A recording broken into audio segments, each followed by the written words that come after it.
Many of us who are meeting to participate in this conference Nous sommes nombreux à nous être réunis pour prendre part à cette conférence, afin d'entendre la parole agréable de Dieu, oui, la parole qui guérit l'âme blessée.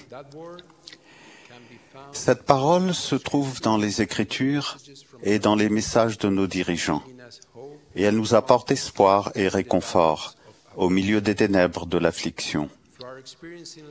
À travers l'expérience de la vie, nous apprenons que la joie n'est pas pleine en ce monde, mais qu'elle l'est en Jésus-Christ. Il nous donnera de la force, de sorte que nous ne souffrirons aucune sorte d'affliction sans qu'elle soit engloutie dans sa joie. Notre cœur peut être empli d'angoisse lorsque nous voyons un proche souffrir des douleurs d'une horrible maladie. La mort d'un être cher peut laisser un grand vide dans notre âme. Lorsque certains de nos enfants s'écartent du chemin de l'Évangile, nous pouvons nous sentir coupables et douter de leur destinée éternelle. L'espoir de contracter un mariage céleste et de fonder une famille dans cette vie peut commencer à s'estomper alors que les années défilent.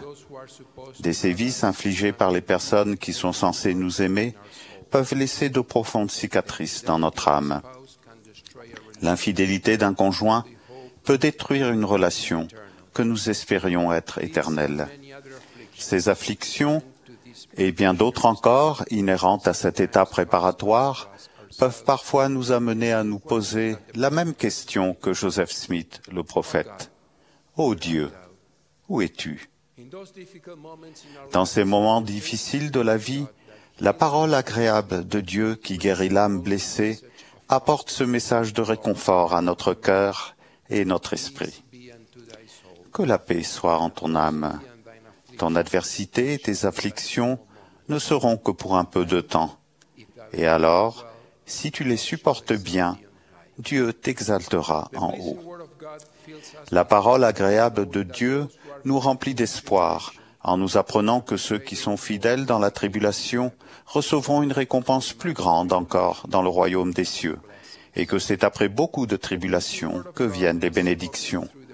La parole agréable de Dieu, telle qu'elle est donnée par les prophètes, nous assure que notre scellement éternel, soutenu par notre fidélité aux promesses divines données pour notre service vaillant dans la cause de la vérité, sera une source de bénédiction pour nous et pour notre postérité. Elle nous assure également qu'après avoir vécu une vie juste, nous ne perdrons en aucun cas des bénédictions pour lesquelles nous n'avons jamais eu l'occasion de faire ce qui était requis. Si nous avons mené une vie juste jusqu'à l'heure de notre mort, nous aurons toutes les bénédictions, l'exaltation et la gloire auxquelles peut accéder quiconque à cette occasion et la mise à profit. Maintenant, il est important de comprendre que de la souffrance et des afflictions peuvent aussi survenir dans notre vie lorsque nous ne nous repentons pas sincèrement de nos péchés.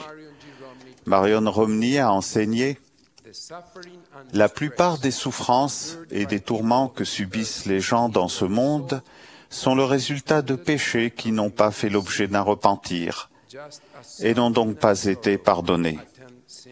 De même que la souffrance et la peine accompagnent le péché, de même le bonheur et la joie accompagnent le pardon des péchés.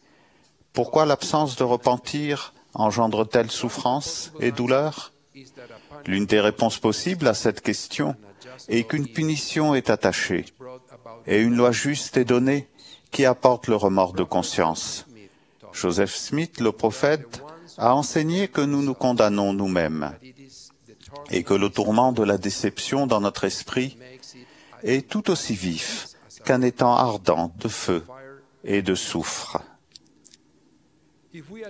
Si nous essayons d'apaiser notre conscience en nous excusant nous-mêmes, si peu que ce soit à cause de nos péchés, ou en essayant de les cacher, nous ne parviendrons qu'à offenser l'esprit et à reporter le jour de notre repentir.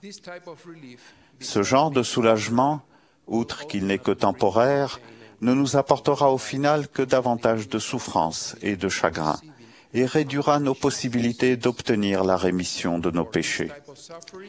La parole agréable de Dieu apporte aussi du réconfort et de l'espoir face à ce type de souffrance. Elle nous dit que l'on peut être soulagé des douleurs causées par les effets du péché. Ce soulagement provient du sacrifice expiatoire de Jésus-Christ et prend effet si nous exerçons notre foi en lui, nous repentons et sommes obéissants à ses commandements. Il est important que nous comprenions que, comme la rémission des péchés, le repentir est un processus et non pas quelque chose qui se produit à un moment en particulier. Cela demande de la constance dans chacune des étapes. Par exemple, lorsque nous prenons la Sainte Seine, nous montrons au Seigneur que nous nous souviendrons toujours de lui et que nous respecterons toujours ses commandements. Cela démontre notre intention réelle. Dès que nous commençons à nous souvenir de lui et à respecter ses commandements chaque jour, et non pas seulement le jour du sabbat, alors la rémission de nos péchés commence à se produire graduellement et la promesse qu'il nous a faite que nous aurons son esprit avec nous commence à s'accomplir. Sans l'obéissance qui doit accompagner notre intention, la rémission peut bientôt disparaître et l'esprit commencer à se retirer. Nous risquons alors d'honorer le Seigneur de la bouche et des lèvres, mais d'éloigner notre cœur de lui. En plus du réconfort qu'elle engendre, la parole agréable de Dieu nous avertit que le processus de la rémission des péchés peut être interrompu lorsque nous sommes pris au piège des vanités du monde. Mais il peut agir à nouveau en nous si nous nous repentons sincèrement et nous humilions. Quelles peuvent être ces vanités susceptibles d'interférer dans le processus de la rémission de nos péchés et qui sont liées à la sanctification du jour du sabbat?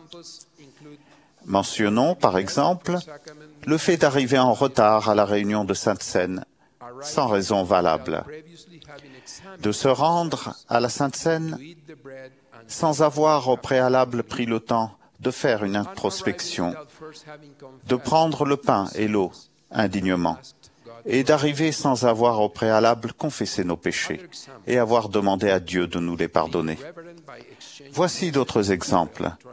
Être irrévérencieux en envoyant des messages depuis nos appareils électroniques, quitter la réunion juste après avoir pris la Sainte Seine et prendre part dans nos foyers à des activités qui ne conviennent pas à ce jour sacré.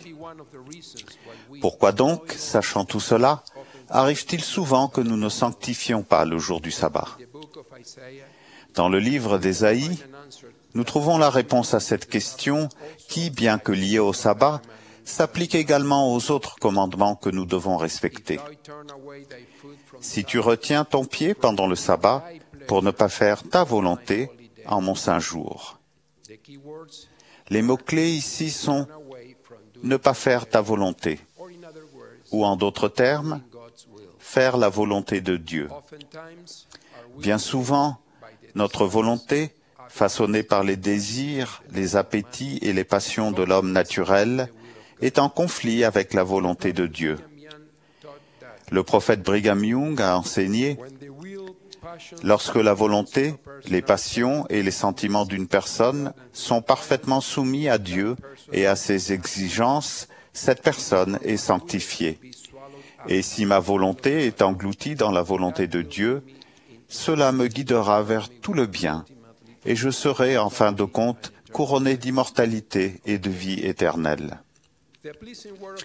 La parole agréable de Dieu nous invite à faire usage du pouvoir de l'expiation et à l'appliquer dans notre vie pour nous réconcilier avec sa volonté, et non avec la volonté du diable et de la chair, afin que, par sa grâce, nous soyons sauvés. La parole agréable de Dieu, que nous proclamons aujourd'hui, nous montre la nécessité d'un repentir constant dans notre vie, afin que nous puissions conserver l'influence du Saint-Esprit le plus longtemps possible. Avoir la compagnie de l'Esprit fera de nous des gens meilleurs. Il distillera de la paix et de la joie en notre âme. Il ôtera la méchanceté, la haine, la querelle et toute forme de mal de notre cœur. Nous ne souhaiterons rien d'autre que faire le bien, apporter la justice et édifier le royaume de Dieu. Avec l'influence du Saint-Esprit, nous ne nous offenserons pas plus que nous n'offenserons les autres. Nous nous sentirons plus heureux et notre âme sera plus pure. Notre amour pour les autres grandira. Nous serons plus enclins à pardonner et à répandre le bonheur autour de nous. Nous serons reconnaissants des progrès des autres et nous rechercherons ce qu'il y a de bon en eux. Je prie pour que nous connaissions cette joie qui provient des efforts pour mener une vie juste et que nous conservions la compagnie du Saint-Esprit grâce au repentir sincère et continu. Nous deviendrons de meilleures personnes et nos familles seront bénies. J'en témoigne. Au nom sacré de Jésus-Christ. Amen.